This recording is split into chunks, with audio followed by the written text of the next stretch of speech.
Hey, everybody. Welcome to Cider Week Hudson Valley. It's Thursday night. We've had a phenomenal week, and we're just getting started heading into the weekend. There's a lot of really awesome programming, and this one piece of programming in particular is something I personally been really looking forward to. This is an amazing Meet the Maker panel, and as you can see, we have an awesome group of participants here. So we have Ryan Burke from Angry Orchard, we have Carl DeHoffman from Orchard Hill, we have Max from Rose Hill Farms, and we have Tim from Artisan Wine Shop. And Artisan is one of our sponsors, and Tim is going to be our host for the evening and run this conversation.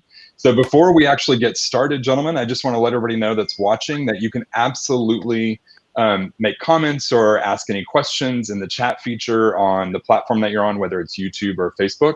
We'll be able to see those, and Tim can answer and respond to them accordingly. So I'm going to jump off the screen, guys, and you start the conversation. Thanks, Matt. Hi, guys.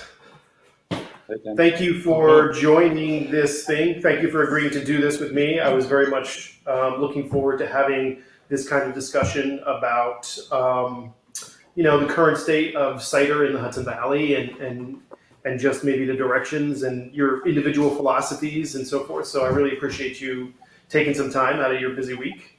So I'm just hoping to begin by, if you all can maybe say a little bit more about each of the places that you work. Maybe starting with you, Ryan, it might be appropriate. And then we can go from there. Yep, I can definitely start. I'm Ryan Burke, the head cider maker at Angry Orchard. I am in Walden, New York, which is sort of just south of New Paltz, if you're not familiar. There we have a 60-acre orchard. We bought it from the Chris family, who's been growing fruit in the Hudson Valley for a few generations. And the orchard was previously planted with all traditional culinary apples of the last 40 years. So Rome, McIntosh, Jonathan, Cortland, apples like that. And we're about maybe 70% of the way into turning it to all traditional cider varieties of European descent that are grown specifically for cider making, not for eating. And the cider house itself is a place for R&D and new product development for Angry Orchard for our national brand, and then it's also a cider house for people to come visit, experience our brand, and taste things that we make that have very limited distribution or no distribution, and are just available there. Cool. Carl? Sure. So I'm Carl DeHoffman, and I'm a partner and founder at Orchard Hill Cider Mill. We are located on and partners with the Soons Family Orchards in Middletown, New York, technically New Hampton, right? Probably about 30 minutes from Angry Orchard's Walden facility. Our farm is also multi-generational. The Soons have been farming there for over 120 years at this point. And we've got about 50 acres of mixed apples, mostly culinary fruit, but with a lot of apples that have been torn out by other orchards that make good cider, even though they're culinary, like Greenings and Wine Saps and Spitzenbergs and Newtown Pippin and Northern Spy. And so the top kind of culinary fruit for making cider. We've also planted a bunch of bitters and bitter sharps and bitter sweets. And we've planted more of the, high acid culinary fruit as well, specifically for our cider making. And we've been in business for about 8 years now, and that's pretty much. We also welcome people to the orchard, and we have a lovely tasting room at our facility, and that's it. So we are. Okay, that's nice. it. I'm Max. I'm from Rose Hill Farm. We're located in Red Hook, New York, Dutchess County. So the opposite side of the river from these guys. We're about a 114-acre fruit farm. We grow apples, peaches, plums, some nectarines, blueberries, and cherries. We are a transitioning, biointensive holistic orchard. We have, in the past 2 years, planted 2,500 cider-specific varieties, bitter sweets and bitter sharps, mostly some crab apples, even some Spanish varietals as well. We did a small project where we top worked 120 Paula Red trees back in the spring of 2019, where we grafted on some red field and some wild varieties that we found throughout New York State and Massachusetts. So that was a little fun project. Back in 2018, we started our cidery, our inaugural vintage, making low intervention ciders and wines. Cool. So just a couple of words, Max, for all, everyone to know. Max used to work for me, so I taught him basically everything he knows. So it's all good. And of course, Carl has all the dance moves that I want. And, I wish I was as big as a rock star as Ryan Burke was, and always will be. Anyhow, when did you guys... Carl does have a real phone. It's all good. And it never rings except when I'm on something like this. Yeah, it's true.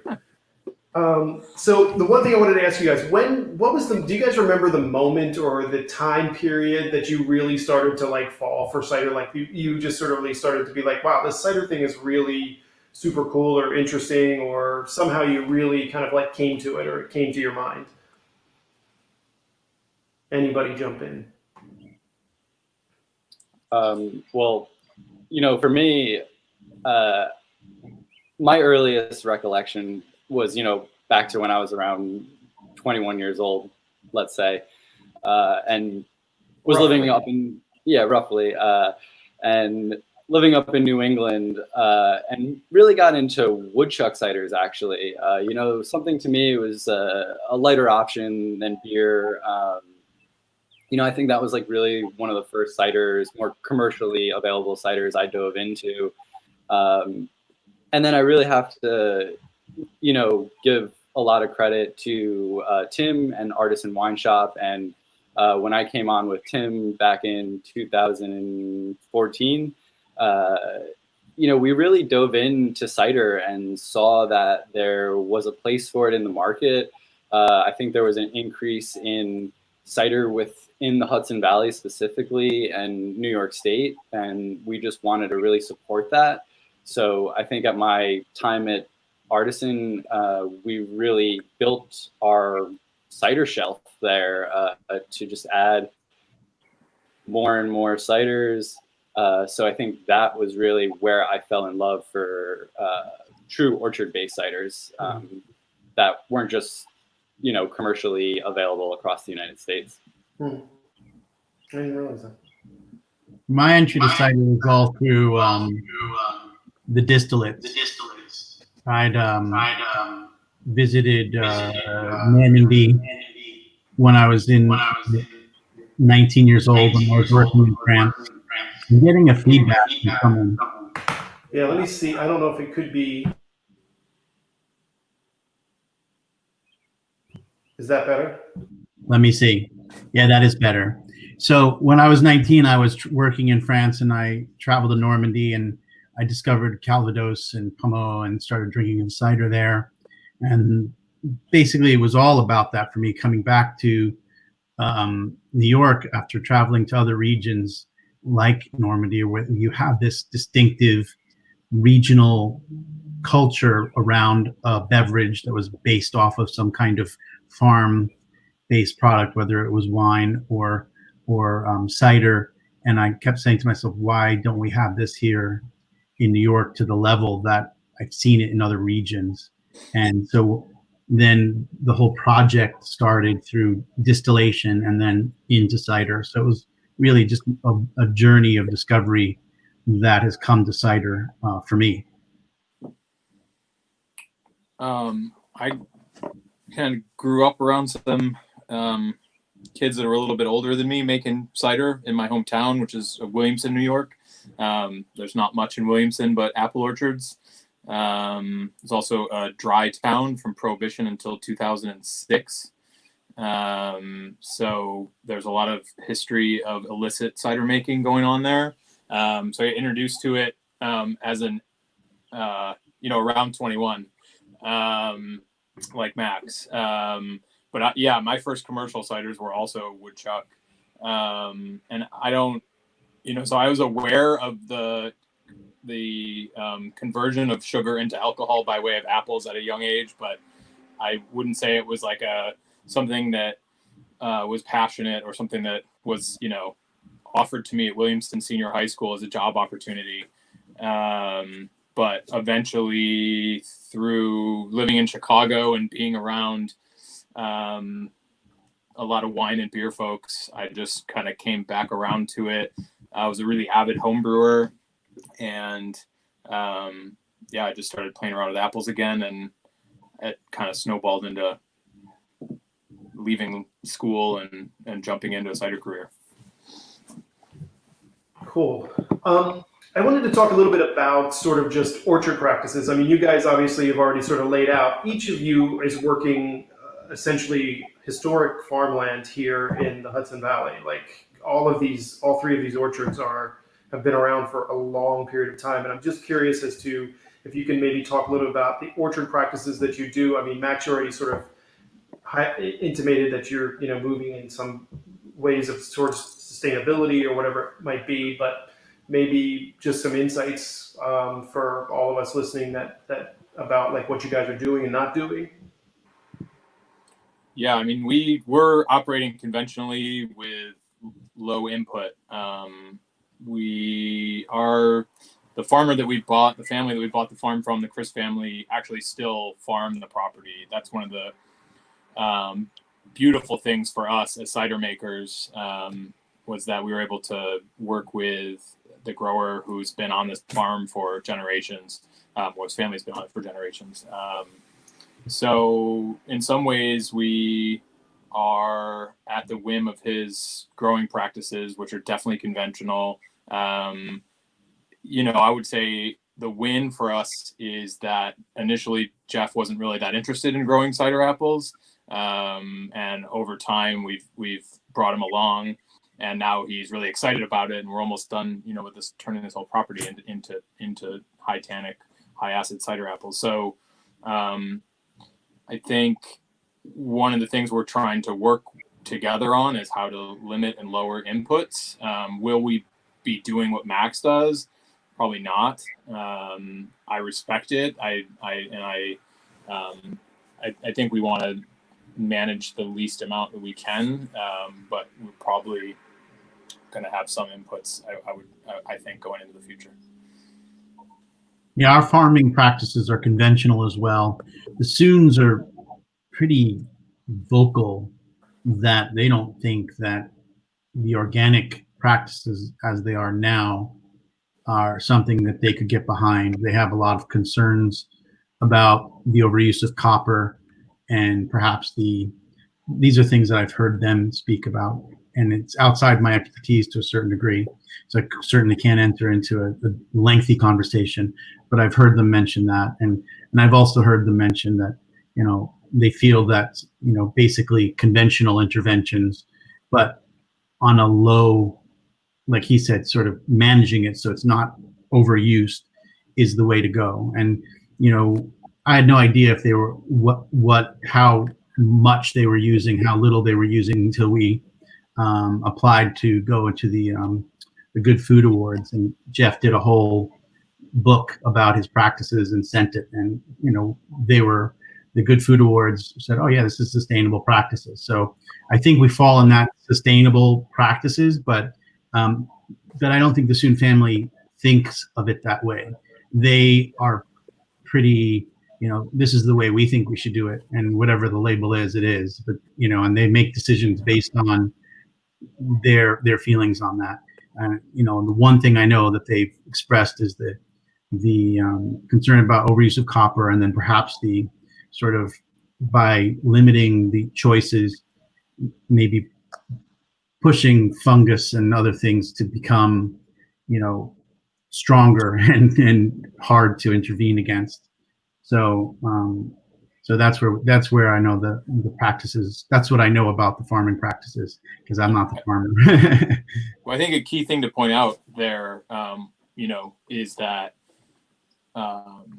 people that are growing fruit specifically for cider making, no matter what kind of apples they are, no one is really interested in the appearance of that fruit. And a lot of the input that goes in is to satisfy the needs, the apparent needs of people buying fruit at the grocery store. And so anyone, I mean, a farmer inputs are things that people spend money on, right? And like the margins are always very low when you're farming. And so nobody really wants to have to spend the money to put inputs into their orchard, right? And so one of the beauties of growing fruit for cider is that we can find new margins in that fruit. If we can charge more for that fruit, there's even more margins because of its value to the cider industry. So, you know, I would say most people growing conventionally for the cider industry haven't, I'm not saying they necessarily do. I know the Soons do. I know the Chris do, because we work with them, that they are lowering inputs for that reason, because we don't need it to look pretty in 8 to 10 months coming out of cold storage for the grocery store. And like I said, most of that input is cosmetic. Yeah. Yeah. So, you know, with Rose Hill, it was taken over by the Britton family, who, you know, really wanted to go biodynamic, holistic, organic from day one. And their inaugural year with managing the orchard, they found that because Rose Hill Farm was a conventional orchard for so many years, that the trees were almost dependent on these sprays. So when we took away all these conventional practices, they freaked out. We lost a huge chunk of our fruit, you know, and the owners had to make a decision where we kind of pulled back the really intense biodynamics and went back to a very conscious, low IPM, integrated pest management. And then over the past 3 years, our orchard manager, Kevin Clark, he's been working tirelessly in trying to do everything he can to really think about what sprays we're using. You know, we're all students in biodynamics at Rose Hill Farm. We're learning. This is not something that we just want to integrate into our system right away. I think it's going to be a longer process. One thing we have done is cut out the use of herbicides. I think herbicides are probably one of the worst things to use in an orchard. So, you know, it really comes down to hand weeding and just spending more time in our orchard. And, you know, also when we planted our cider block, we really started that cider block 2 years prior to planting the first trees. We put down cover crops of Sudan grass and different types of legumes to really build the nitrogen levels in the soil and really have a good foundation for a biodynamically managed cider block. So that's kind of been our focus with our new plantings. With the rest of our orchard, we have a very light hand in just a more traditional IPM. You know, we are spraying because there are funguses like black rot that can rip through your orchard. And, you know, right now, the stage that we're at, that hit to the orchard and the U-Pick program, if we lose 50-60% of our fruit, you know, it's not a good position to be in. So, you know, it's kind of this roller coaster of decisions where we do what we think is the best each year, and moving forward, just trying to progressively become more holistically and biodynamically managed. Yeah, I mean, it sounds like from what everybody's saying, I mean, this is a complex layer of things. It's not like it's just like one simple thing and like you can't just sort of almost naturally make a decision. These are plants and they respond differently in different situations. Two things though I want to talk about. For one, I'm sort of starting off my drinking tonight with the Orchard Hill Bone Dry. Carl, thank you very much. Thank you.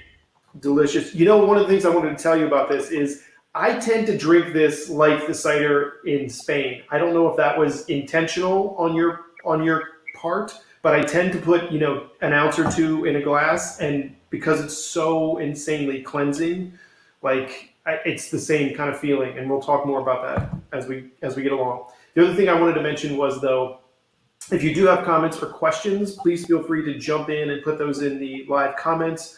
I'll be looking at those, and so will Scott, so we'll be able to like maybe integrate some of those as we're going along. You guys have already sort of touched upon this sort of differences between sort of culinary apples and cider apples. And obviously you're changing the compositions of your orchards even as we speak right now. Are there 2 or 3 varieties that you guys are really like hardcore about, or is it more a specific type of apple, meaning a high acid or a high tannin or something of that nature? What is it that you are really looking for with these sort of like new plantings? Well, for us, it was the high acid dual use varieties, and then a mixture of the, you know, high tannins, crab apples, so that we could find a balance. And also we were uncertain about how the European varieties would fare in the orchard, and so we wanted to be sure that our efforts, you know, were not a complete failure. So we wanted to kind of take steps, and we knew that the Spitzenbergs would do well. So we did a whole block of Spitzenbergs, and then we did, you know, rows of a big variety of different European high tannin apples and crab apples, because we figured, you know, like our Kingston Blacks all sort of died.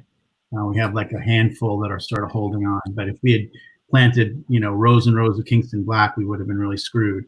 So it's been really, I would say, a voyage of discovery, and we've proceeded with characteristically farmer caution, you know, not betting the farm on one variety or one type of apples, but putting in a big enough variety of apples that if 1 or 2 fail and the others succeed, that we'll have enough of what we're looking for to make improve our quality over time. You're a gambler. Gambling in the dirt.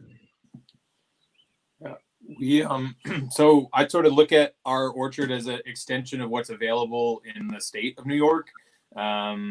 So when I look at New York, and the major benefit we have is that it is up on Lake Ontario, and that's really high acid trees that have been in the ground for a long time. Northern Spy, a lot of the varieties that Carl mentioned before that are culinary apples, but they're of another time. They weren't built for the grocery store. They were built for character and taste, and appearance was sort of less important.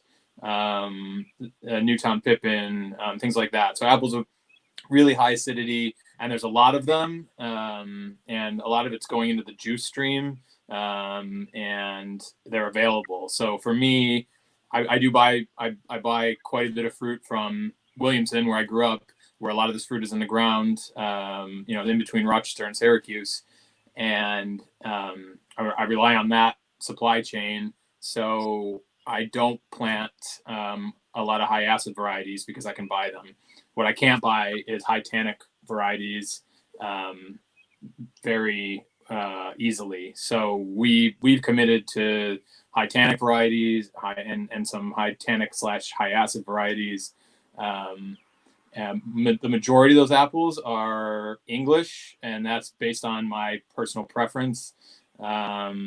So it's Yarlington Mill is one of those apples.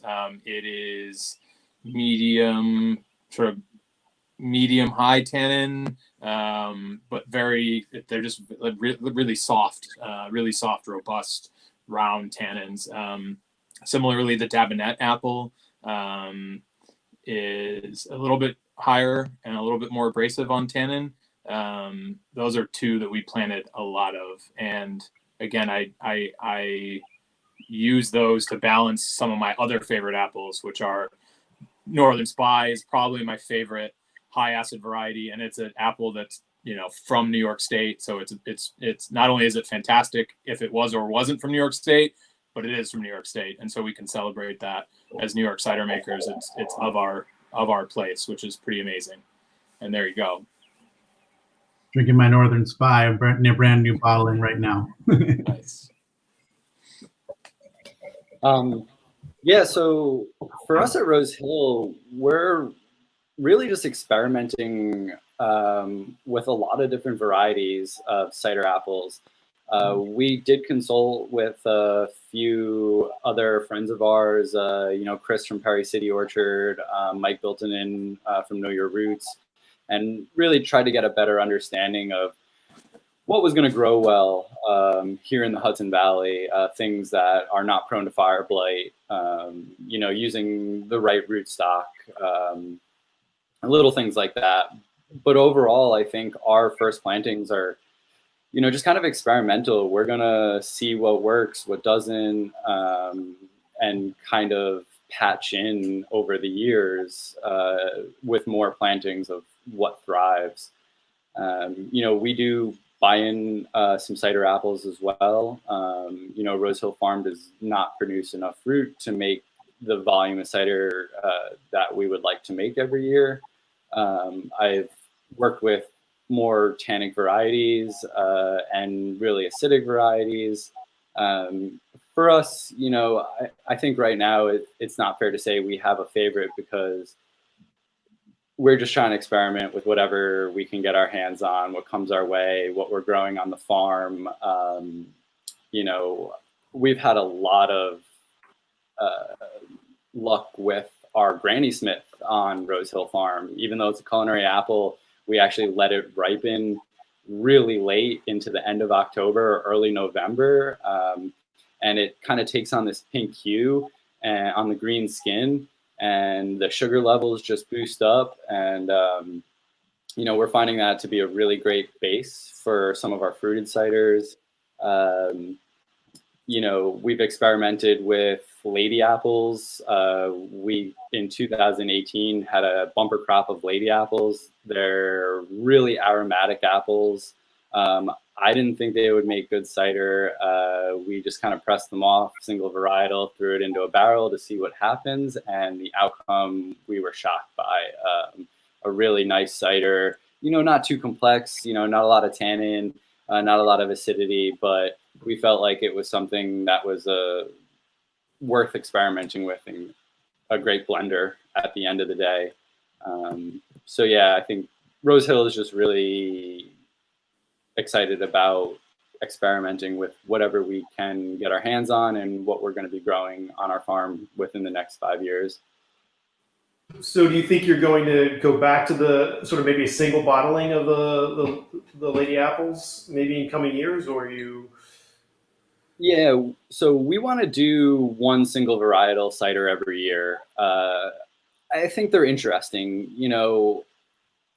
Earlier on in my career, I was taught that single varietal ciders, they lack something all the time. They're either lacking acidity, they're either lacking tannin.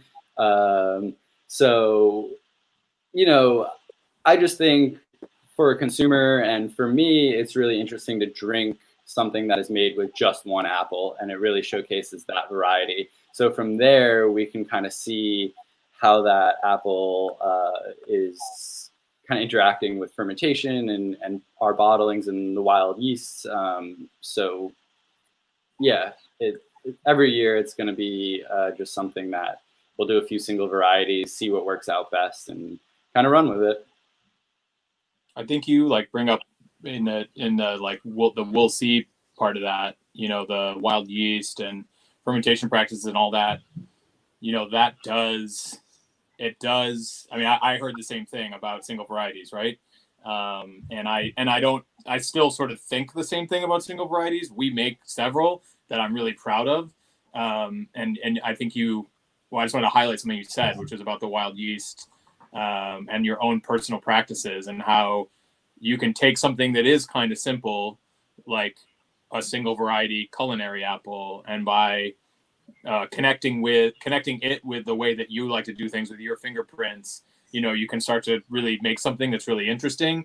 And like, I mean, once you start bringing in wild yeast and things like that, then we start talking about not expressing the actual apple, right? You're expressing your terroir, you're expressing the yeast on your press, the yeast from wherever. Yeah, the hand of the maker. I mean, as the single varieties the apple itself has something about it. I mean, if you think about it, some of the great natural wines that are made from like Trebbiano, you know, not a super distinguished grape, but, you know, I've tasted wines made from Trebbiano that are astonishing. So you can, Yeah, you know, there's more to it than just saying, oh, the grape. I mean, we always believe that, you know, we're trying to take the fruit and just bring it through to the bottle without manipulating it and trying to put it into a box. But that's different than maybe teasing out more than you might think is there, you know, on first glance, I think. yeah, and we might, you know, we'll, depending on the year for us, if the fruit is like, you know, we do a single variety Newtown Pippin. If it's a stellar year, we're probably going to back off and we're going to do natural fermentation. We aren't going to pitch yeast. We're going to do longer, cooler fermentation. Maybe we're going to age it on lees for a little bit longer. It's still Newtown Pippin all the way through, but it'll have like a little added character from this and that, which will be fermentation character, which for me is something to really celebrate. I know for everybody, it's something to celebrate, is the, you know, the sort of hand of the maker. And I think it's a, you know, as we talk about single varieties, I think, you know, I think there's opportunity, especially in New York State, since we have so many great apples that are from this place, that were founded here, that we can really celebrate those apples, if, you know, in interesting ways. But if everyone's making, say, a Northern Spy cider, none of them are going to taste the same. They're all going to be, there's going to be a little bit of personality, even if they all came from the same orchard, if they're done by different makers. And I think, you know, I find that that's an engaging, you know, engaging concept for cider drinkers, you know, that they can really connect with that. And we've seen like single variety Newtown Pippin events that have gone on for New York City Cider Week in the past that have been really cool. I think, you know, more things like that, at least from myself as a cider drinker, I want to see more of that from us. You know, I want to taste more of that kind of cider.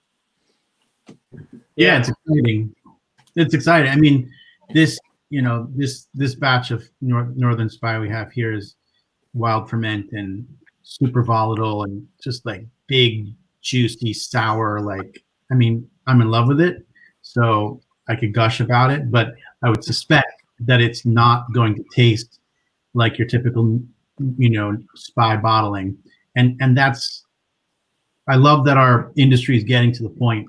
Like for me, when we started, we weren't doing bottlings like this. We didn't have the capacity. We weren't there yet.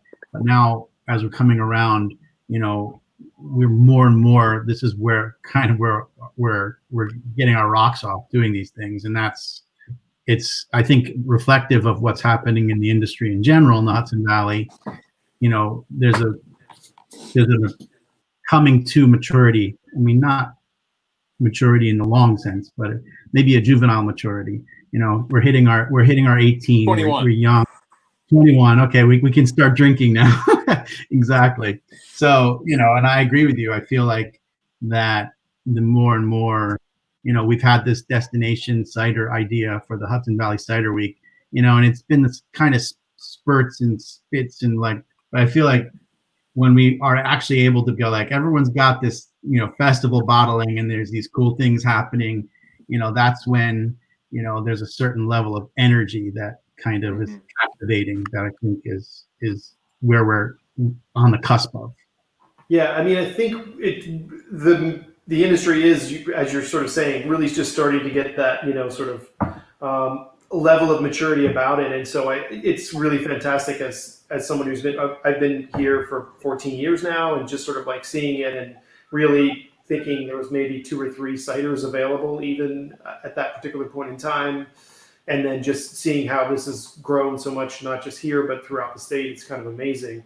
But one of the things I wanted to kind of like talk about was maybe some of the earlier things, and the concept or idea about adjuncts or different things that are sort of like used, and maybe even just defining that, if we could just maybe sort of define that for folks and in some way, and just get some thoughts about it, because I'm actually drinking the Home Cerise from Rose Hill now, which technically you would kind of consider that, because there are cherries in there. That's essentially kind of like essentially adjunct in terms of profile. Just general thoughts about that. Yeah, at Rose Hill Farm, the natural progression for our cidery was to utilize whatever we had available on the farm. And cherries and blueberries were going to be a main focus for 2 of our ciders. We actually refer to our Pomme Cerise and our Pomme Blue as a cherry apple wine, a cherry or blueberry apple wine. Our Pomme Blue has about 7% blueberries by volume in it. We take a very simple approach to our cider making. We want to just showcase our apples, our wild yeasts. We're really low intervention. So adjuncts for us are nothing more than real fruit. We're never going to add hops into our ciders or, vanilla, lactose, whatever. So in the market, there are a lot of adjuncts in cider nowadays. I think the consumer has kind of craved a different flavor profile, and with the increase of the beer industry and doing, vanilla bean, mochi, lactose IPAs, that it just created this kind of interest, and I've seen some cideries kind of follow that. But for us, it's, really, if we do add something other than apples, we don't want to call it cider. We think cider is just apples. So when we add an adjunct, we're going to refer to it as a apple cherry wine. And when we add our additional fruits adjuncts, as you say, we're layering over time. So with our 2018 Pomme Cerise, we pressed the juice and then added cherries into primary fermentation. We racked out a tank into barrel with more cherries. We went through a secondary fermentation. Then after that was done and it went dry, we racked out a barrel into stainless steel and added more cherries. For us, it's really about layering those flavors and not just throwing in, 140 pounds of cherries all at once and then bottling it as quickly as possible. We really want that fermentation to go slow, go cool, really kind of all like mellow together and have those flavors kind of balance over time, and let the cherries ferment just as much as the apples do as well. So yeah, I think that for us is where we like to take additives into our cider. I think you said something really important from my point of view, which is that I don't think, personally for cider, I feel like I'm I have a very purist point of view. I like it to be apples or pears. I don't think that I'm against any kind of innovation or experimentation. And I think I love all kinds of creative things. And I love that you name it something different, because I think you can create something genius, you can create something brilliant, and it just becomes something different. And is it fundamentally terribly like crazy different? No, but for the industry, we need sort of a hard, like I feel strongly that we need a hard definition. You know, I think that wine with herbs and spices is fantastic, but it's vermouth. I love vermouth, and I'm going to drink it all the time, and I'm going to share it with my friends, you know. And I don't think you should turn your nose up at vermouth because you know, they ruined the wine, you know. And I feel it's the same with cider. I think everyone should be inspired to create whatever they want, and I think we should just be very creative with our naming and definitions, so that when people are drinking something, they know that a cider is a cider, and a cider with cherries or a cider with something else is fundamentally, you know, cider plus. It's an addition. It's something different, you know. Like, I mean, I sell Pommeau. It's not cider. It's not, you know, Calvados. It has a long history, but it has its own little name, right? So, like, I think it's very important for people to when you're communicating to consumers, that, you know, we have clear definitions, because without clear definitions, you get confusion in the market, confusion from consumers, and with confusion comes, you know, companies who are not, you know, who are going to take advantage of that confusion and create more confusion, and then you end up with a product that's getting destroyed by that confusion. The more clarity you have about something, about the value proposition of what you are offering, is, you know, it gives you an opportunity to communicate to people what's special about cider, and then what's special about cider with cherries, or cider with spices and herbs, or whatever it is that you've created, you know. And I think you're right that if it's just throwing in adjuncts and then creating confusion in the market, you know, everyone deserves to make a living, but I personally don't find any value in it. Yeah, I don't know if I could say it much better than Carl. I agree with all of that. Yeah, I definitely have a purist mindset, and come from a purist place. But to be honest, I found it to be somewhat elitist over time, and it's exclusive. My exposure and my palate is exclusive.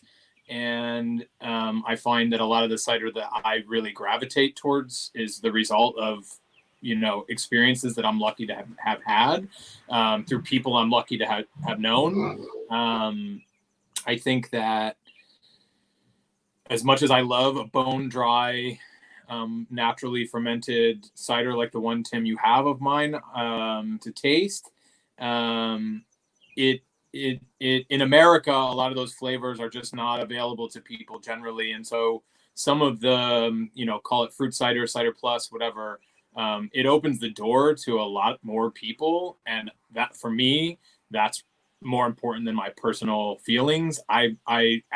After being a cider maker, I also consider myself like a hospitality professional. And part of my job as a tastemaker is to allow for as many people of as many different backgrounds to enjoy what I love. That's what I'm here to provide, a service. And so, well, I personally, if you went in my basement right now, have zero fruit cider. We make some. We make some with, you know, Cabernet Franc grapes.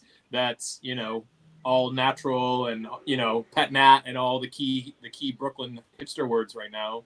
And I'm really proud of those things. And I sort of look at them on maybe a sort of pyramid, at the top of a pyramid of adjunct ciders. And sort of as you start to back away from things like Max was talking about that they're doing at Rose Hill, you sort of, you know, you widen the pyramid, but when you do that, you allow more people to come to the party. And well, I'm not going to drink, in my personal life, lactose sweetened cider,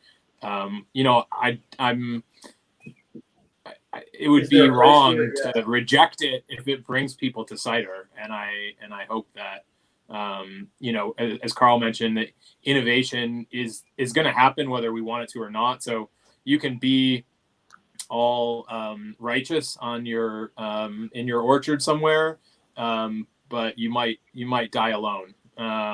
And I don't think that's the right way to be. We're trying to create drinks to bring joy to people. So if people need to find it in a peach cider, then so be it. I mean, there's a couple of things that we're sort of like dancing around here, and one of those, and we're kind of starting to get a little bit lean on time. So maybe just quickly, we're kind of almost indicating, like with some of these apple varieties that we were talking about, this concept or idea about a DOP, which for those of you who don't know, in Spain, in Asturias, there is a DOP for cider, which is a fantastic thing in terms of the fact that there's a very consistent sort of style. Every one of these types of systems, legal systems, will have its ups and downs, but there is a system in place. And just thoughts on how that could potentially work here. I know this is like opening a huge can of worms and saying, okay, answer that in 15 seconds or less, but Ryan, I think it's great. What's that? Well, I think it's great because it unifies the makers, or doesn't. It could go many different ways, but I think one positive outcome that is possible, that's a pretty democratic way to say it, is that we can alert the public to something special, and let them know that there is a quality statement associated with it that they can buy into, that there are some expectations, because that's what we need to be able to do, is set some expectations. And in the alcoholics drink industry is, there's nothing we can do as cider makers to stop the blur that's happening. And it's going to keep getting more blurred. Just you wait, So one of the things we can do to stand out is to lean on things that like either other cider makers in other regions of the world have done before us, or the wine industry has done, like the Riesling industry in New York State, just take a hold of it and make something out of it, let people know that it's here and that it's special. And I think a sort of DOP-like system in New York State could be beneficial, but also could start fistfights. But the fistfights could be a value unto themselves, because that's right. I think there's as much value to defining a standard as there is to revolting against it. And, yes. You can't revolt against the standard if there is no standard. Right. So what are we fighting for? Throw it down. You gotta throw down in order to have a throwdown. So. Yeah, I agree with you guys. I think it's all well said. I would be for some sort of unity in New York cider makers with some sort of DO. The one issue I would have predominantly with having some sort of designation would be the potential restrictions that would entail. I don't want anyone telling me that I have to use a certain percentage of X apple or do things this way. I want that autonomy. So the fist fight begins. Yeah, and here, yes. Yeah. You can be I think rallying on a single variety is like alleviates some of that pain, because I like you don't want anyone sniffing around my cellar and telling me what to do. But if we could agree on, let's just say we could all agree on Northern Spy or Newtown Pippin, then you could just say it's 100% Newtown Pippin or it's not in the DOP. Boom. Yeah. You solve a couple fights right off the bat. We use all those apples, And that could be one DOP. That doesn't necessarily have to mean that there's only one DOP or there's only one designation. There could be multiple layers of designation. I mean, to me, that's the way around that situation is by creating. I think there's been a lot of talk about creating one, but the idea is if you create 3 layers, then you have something a little bit more complex where everybody can get involved and everybody can play. Well, Ryan, I remember discussing the idea about the number of all those New York apples, whether it's Pippin, Spy, Spitzenberg, Wine Sap, like you kind of build around those New York apples, and then. Yeah. Well, yeah. I mean, if you take the things we can all agree on, which is that those apples are from this state, then that's an easy place to start. I'm sure we can throw some wrenches in there. You can opt out. You don't have to do it, but if you want to, opt in, you can. Well, yeah, and I think one of the things that we lack as an industry, to be, sort of transparent to listeners, is like we're not the best at like gathering and like being critical of each other in positive criticism and tasting at certain times of the year. And we're not, there's wine guilds and wine regions all around the world where the makers are very intent on, tasting the vintage and participating in its quality and like rejecting when, someone isn't doing it right, go back to the drawing board. You're not going to make the DOP this year. That happens in the cider world in Spain. I've watched it. I've sat on those tastings and like things get just rejected. You're not going to use the label. But that's accountability that like we don't really have. And to me, that fosters community. And I want more of that in our cider industry, is more talking, more community, and more access to each other. What I would say to support that is, from the very beginning, when we started our cidery, every cider we've made has been defined by the limitations of what we were capable of doing at the time.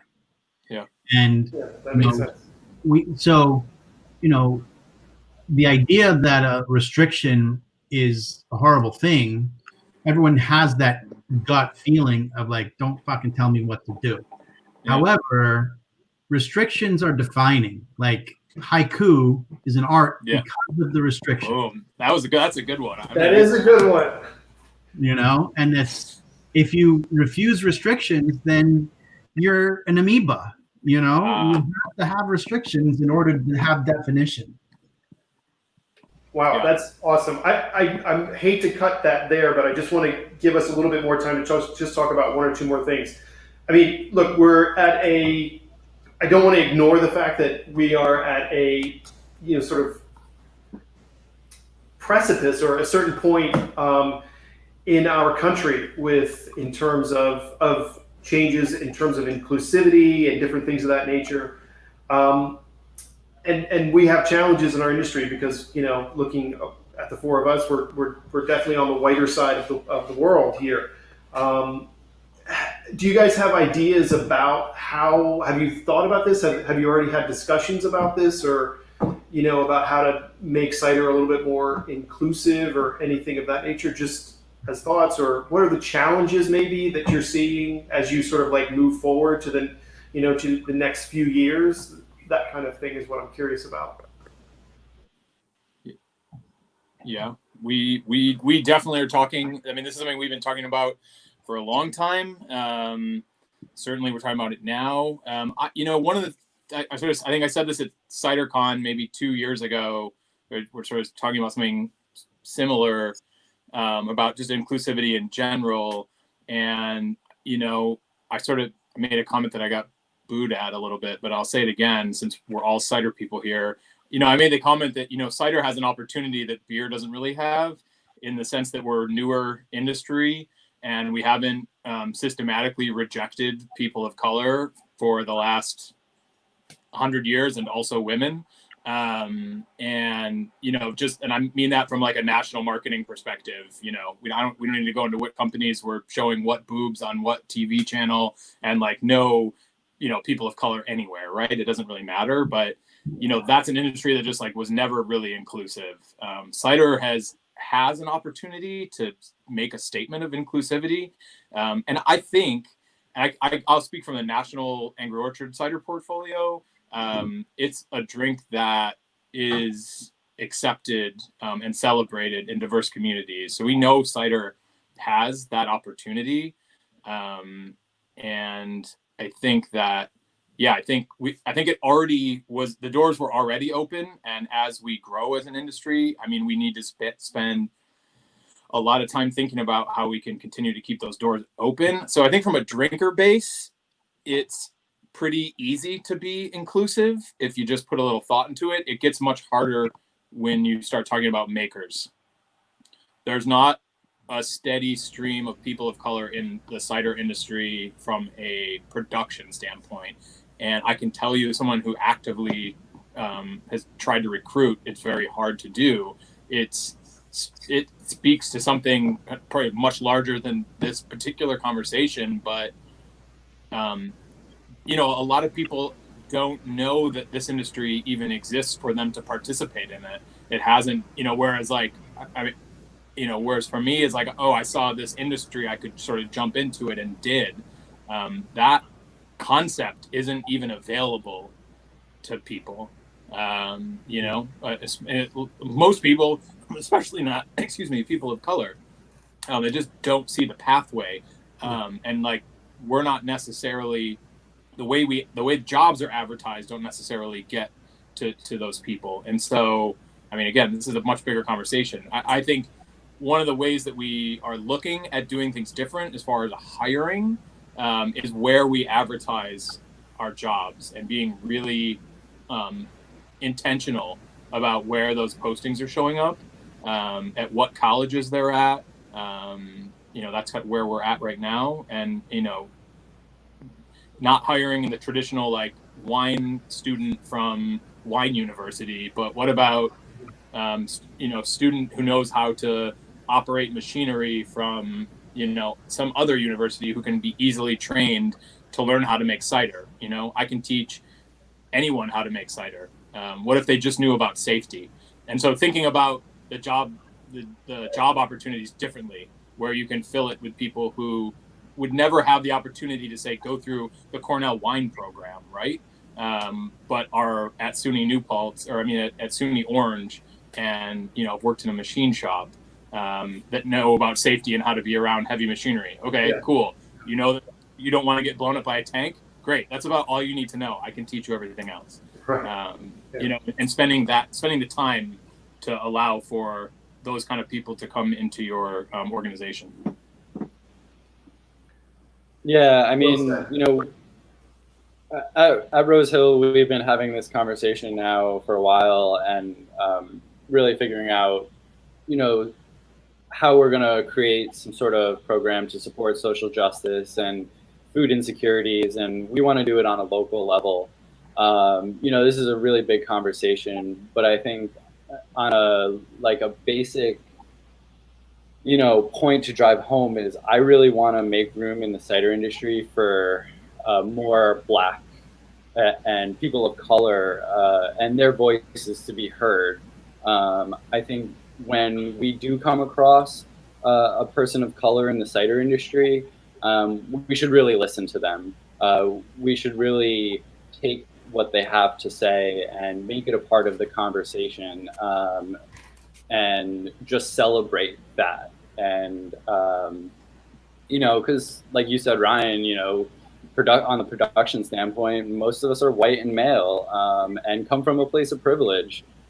So yeah, we're just trying to really open up those avenues more and figure out how we can make cider this all-inclusive beverage where anybody feels welcome. I mean, at least on our farm, you know, without that being said, everybody is always welcome.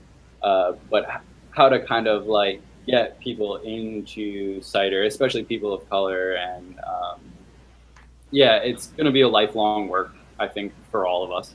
Yeah, I think one of the things that I love about cider is its opportunity at the table. And so for me, food is culture, and I can walk into any room with a table and food. I don't care who the people are, and find a way to get cider into that conversation. And to me, that's the most authentic way that I feel that we can take what we do, which is inherently a bunch of white guys up in the Hudson Valley. It's an authentic way. It's the real way for us to connect with other people, is through something that we are passionate about, at a table in a conversation, right? That's very simple. And I think I've never been in a situation where I can't make cider work with food. And it's just the way to connect. That's the way that I connect with people anyway. You know, that's just like how I connect with. That's how I connect with my wife. That's how I connect with my parents. That's how I connect with my friends. You know, it's just a real way to celebrate life, similarities and differences. And I think cider has a place there. And so I always try to come at it that way. That, like, you know, if I'm not learning, then I'm bored as fuck. You know, if I'm not hearing new perspectives, then I'm in the wrong room. So I just always kind of treat it that way. I think Ryan hits on a good point. I mean, I think at base it's a hospitality environment, and so I feel that at least at Orchard Hill, I feel we have a very diverse group of consumers that come to our space and enjoy our space and enjoy our cider. We're a very small company. We have almost every employee is our family of someone who's in the company. So we don't have a diversity in our workforce because we barely have a workforce. But I mean, I would like to point out in New York that we aren't entirely a male community. And we have a very strong contingent of female makers that are part of our community. And I don't, you know, we've been talking about this obviously and what we should do. And at this point, I just sort of feel like I'll kind of echo Max's point, which is that I'm just listening. I don't know. I don't have an answer. But I feel like we should be open and we should be listening and we should be looking for thoughtful ways to do something positive. And I don't know how to make the maker community inviting to more, you know, Black cider makers. I imagine it'll happen. And I don't think that there's anyone in our community that would say that it shouldn't happen. Yeah. So I think it's an opportunity, like Ryan has said, there's an opportunity there to invite people into our community. And I think the doors are open and we just need to listen. And I think things will happen. And I think everyone's ready for it to happen. I don't think there's any resistance to it happening. Yeah, I think the key. Go ahead. Sorry. No, I didn't. I was gonna say the key. The door is open. I think the key is making sure that people know there is a door that they can walk through. That's the challenge that like probably no one on this call has had to face in this industry. It's just like you could find the door. We need to create a pathway to the door to get people to come in, you know? And I think it's just, you know, I went to one of the protests in Kingston and one of the, you know, things that one of the speakers said was to share your privilege. And I'm just I've taken that to heart. I'm just like, okay, right. Yeah, I do have a privilege. And I am so privileged that I have an opportunity to share that privilege. And that's the kind of where I'm putting my head and my thoughts to is like, okay, how do I get someone the same opportunity I had in this particular industry? And so Carl's right. I don't know if that's our role. You know, I was listening to the gangster gardener on NPR being interviewed the other day, and he was just talking about his passion for food and his passion for educating, you know, people about growing things and dirt and how dirt is life. And, you know, I feel like there's definitely someone, like maybe it's Steven Satterfield that opens the door for people. I don't know who it is. I don't know if it's my role to be the guy who opens it.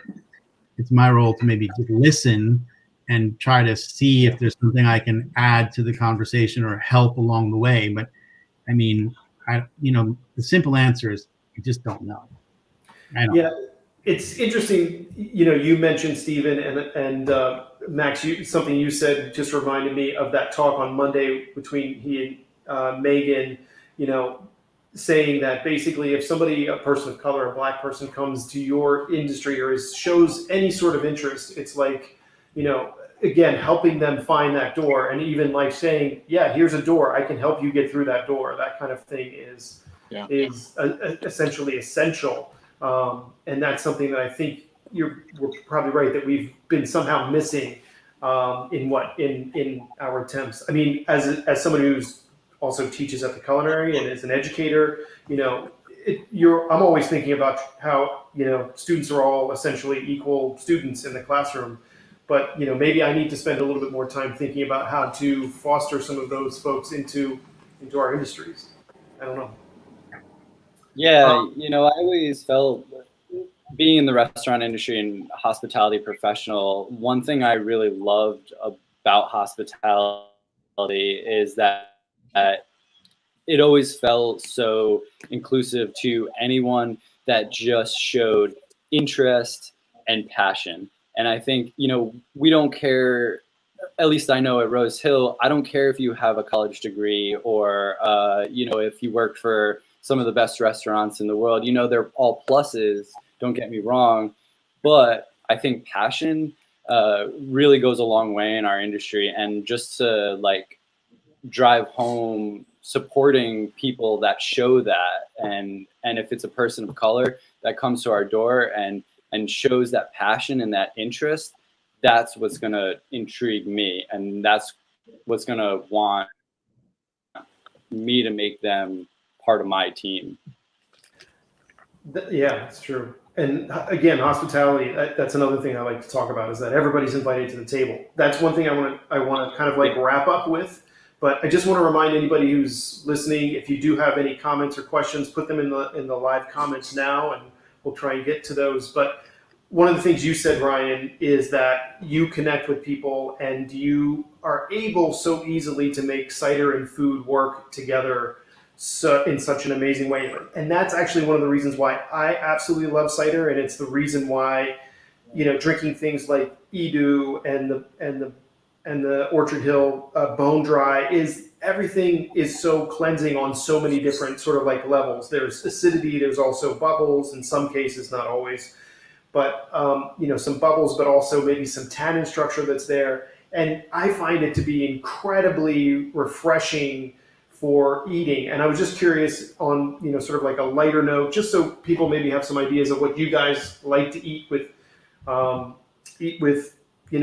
you're drinking cider. I mean, some of us, I know we've all had some amazing food and cider together. So it's kind of, I'm not necessarily looking for whatever, but for me, it's I have it with almost everything. I have it with tinned fish. I have it with cheese. I have it with sausage. I have it with pasta, especially a bright sort of spring, summer type pasta. Things like that are really amazing. Any sort of fish kind of stuff. What do you guys like to do? Yeah, I mean, fish without a doubt, especially, well-made dry New York State cider from New York State apples, and the in-season fish, cooked as simply as possible, where both things are light and flavorful, and both just shine off each other. That's one of my favorite things. I like to definitely keep things simple, so higher tannic, funkier ciders with just some cheese and bread. But I mean, I like it simple that way. But I also would say that cider is going to pair with. You can find the right cider to pair with this, the steak that you would normally have a red wine with. I mean, it's all possible. I don't generally find myself there. In my home. I'm usually keeping it really simple. Right now, we've been cooking. There's clams everywhere right now, so been doing a lot of just simple clams over fire with garlic, ramps up until very recently, onions, salt and pepper, and pour in some cider, and boom, you have dinner, and just drink the same cider that you had it with, you made it with. That's probably a favorite for me right now. Yeah, I'm gonna go on. For me, my favorite thing to drink cider with, and the possibilities are endless, like you said, Ryan. But a cheese plate. I want a triple cream or a blue, maybe a little bit of cheddar, some nuts, some honey, maybe some dried fruit, maybe a couple of slices of a charcuterie on there as well, and I'm happy. Maybe a more fresh, vibrant cider, but I could drink any cider with a cheese plate. It's one of my happy places in life. Yeah, I mean, I'll echo those things and add in that I think cider is always good with ham, pork products. All the cured meats are fantastic. The sweeter bottlings go great with Chinese food, spicy, like Szechuan, like spicy stuff. I can slam back some sweeter ciders and really, really love that. And then for me, the one that's just hanging out there is oysters. I mean, one of the great moments for me when I only had one bottling of cider, my first, the red label, non-disgorged brut nature cider. And I was at this oyster pairing event, and it was like Bowmore and, New Zealand Sauvignon Blanc. Orchard Hill was with the Ballon oysters, and there was like different things with there was champagne, and this party of guys from the Japanese consulate started coming back and getting Orchard Hill the red label non-disgorged brut nature and going to get all the other oysters, and they kept going, and they came back and they said the cider was the best pairing. It beat all of these other things. They kept coming back to get the cider with the oysters, and we know that Islay Scotch is great with oysters. We know that champagne is great with oysters. So oysters definitely sticks out. Cool. I just want to give you guys a chance if there's anything else maybe that you wanted to say that we sort of grazed upon or touched upon that we didn't really kind of didn't get a chance to complete a thought. Just if there is anything, just tidy up. But I did want to just amplify Carl's sweet cider and spicy food thing, because and it sort of harkens back to the conversation about the table and bringing people to cider. If you can have a diverse portfolio of drinks, or if you can just think about cider in that it's more than one or two things, then you can really start to open the doors to people's opportunity to taste and enjoy the way that, Carl's opportunity to taste his cider against oysters can be the same opportunity that, someone drinks a sweeter cider with their Chinese food, as Carl said. But any like spicy and robust cuisine from anywhere in the world, and a sweeter cider is like, it almost doesn't get better. And I think one thing none of us said, but all of us know, is that one of the beauties is that our alcohol is a bit lower. And that's why we all touched on why we like it with some of these lighter things like fish, cheese plates, oysters, is that the cider is not never, but likely not to overpower and command that pairing. It's likely to partner. Yeah. And I think that makes it so much more enjoyable. Whereas even the best wine is going to be twice as much alcohol generally. And, there's something about that excess in alcohol that takes away from the pairing, in my personal opinion. And so I really like cider's ability to be delicate and nuanced in food opportunities. Yeah, and Tim's cleansing thing is what really sticks in my brain. Like, think of Mexican food or, tacos, or, you're just in a very humble situation. You can drink a very distinguished cider in that kind of situation, whether it's dry or sweet, and your palate's going to be going to a happy place. It's gonna find things. It's gonna clear the decks. It's gonna be repeatable. It has a lot of virtues under a lot of different circumstances. Cool. Yeah. Okay. For me, I think to go away from food a little bit is just as a younger generation of cider makers within the Hudson Valley, I'm looking forward to just listening. I remember drinking Orchard Hill Gold Label, I think it was, back in the day, and that was one cider that actually stood out in my mind as like, wow, cider could be that dry. And as the young guy here on this panel, I'm kind of really looking forward to keeping the conversations going. Sorry, Ryan. Keeping the conversations going, and just really building on that community and just listening and learning, and really, just using everyone in the industry as a sort of a role model and just something to learn from. So I just appreciate that aspect of it. And yeah. So. I know that was really a shot at me, Max, so it's okay. Yeah, We'll have to have one volley back. Anyhow. Listen, I just want to thank you guys for really spending some time and really sharing your thoughts and going a little bit deeper and just then beyond just sort of naturally like tasting some cider and having a totally good time, which is great as well. But just wanted to kind of like talk a little bit about the state of things, and I appreciate that. And so Max, Carl, Brian, thank you very much. I don't know if Scott, you wanted to sort of remind anybody about future things coming up. Oh, you're on mute, Scott. I'm on mute. Yeah, so I wanted to echo Tim's sentiments, to say thank you to the three of you so much. And Tim, thank you. This has been a phenomenal conversation.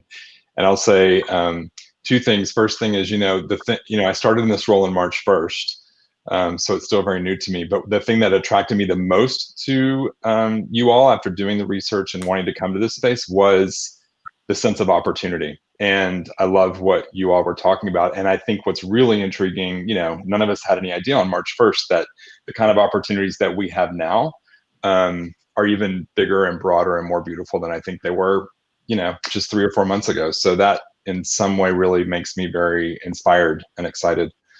Yeah, and then the final thing I'll say is that the haiku reference, Carl, I thought was dead on. Yeah, that was phenomenal. Well, tell me again exactly something about haiku being art because it's restrictive or something, right? Defined by restrictions, and that's it's a hard lesson in life, but